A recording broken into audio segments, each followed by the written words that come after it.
So our cover version of Children is taking shape. We've got a whole lot of elements, and our drum part just comes in cold at 17. So here's what it sounds like.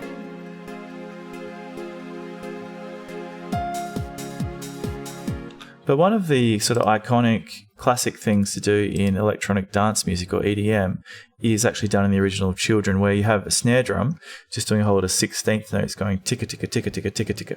One thing I should also mention is I did change the tempo. We had it set at 120, but Children's more like 137. So I'm just clicking on that tempo area. You can drag it up and down, or you can just like type in 137 after you've clicked on there. And what we're going to do here, I'm going to make a 1-bar MIDI clip. So insert a MIDI clip. In that MIDI clip, I'm going to right click and adjust my grid to be 16th notes. I'm going to mouse wheel down, and I'm going to use the lower of the snare drums here. And what I'm going to do is press B, which is the same as getting the pencil tool up the top. And I'm just going to drag across and draw snare drums on all of those 16th notes, and press B to turn it off.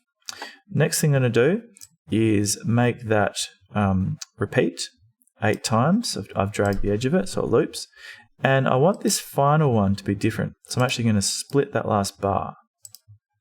Okay, now let's have a listen to what that sounds like. Okay, it goes like that for a whole 8 bars. Now in the 8th bar, I'm going to do a little fancy something they do in the original. Now pretty much for the last 2 beats of that bar, they kind of let that snare rip at a quicker rate. So I'm going to change that to 30-second notes. And I'm going to press B to go into drawing mode. And let's listen to this bar of music. Cool. All right, so that's taking shape now. But one thing is, we don't want it just to come in at that full volume there, like a chainsaw or like a machine gun. We actually want to have the volume gradually go up. And here's something we touched on in one of my bonus videos earlier, which is automation. If you push the A key on the keyboard, it actually brings up the automation view, and you'll see the component that is being adjusted in my track 5 here is track volume. So this line actually represents the volume, which I'd set to -10, which I thought that's a good balance. But what I can do is actually put a node. I'm going to put -10 there. I'm going to click there, add that little dot, but I'm going to bring the first part of it down, add another dot. Well, what does -41 sound like? Inaudible. What if I put it to -30?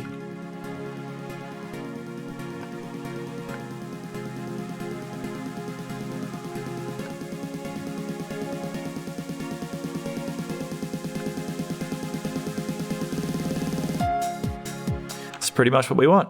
Okay, so we've got our volume. I could shape that curve a bit by putting another node here and just sort of having it be more gradual.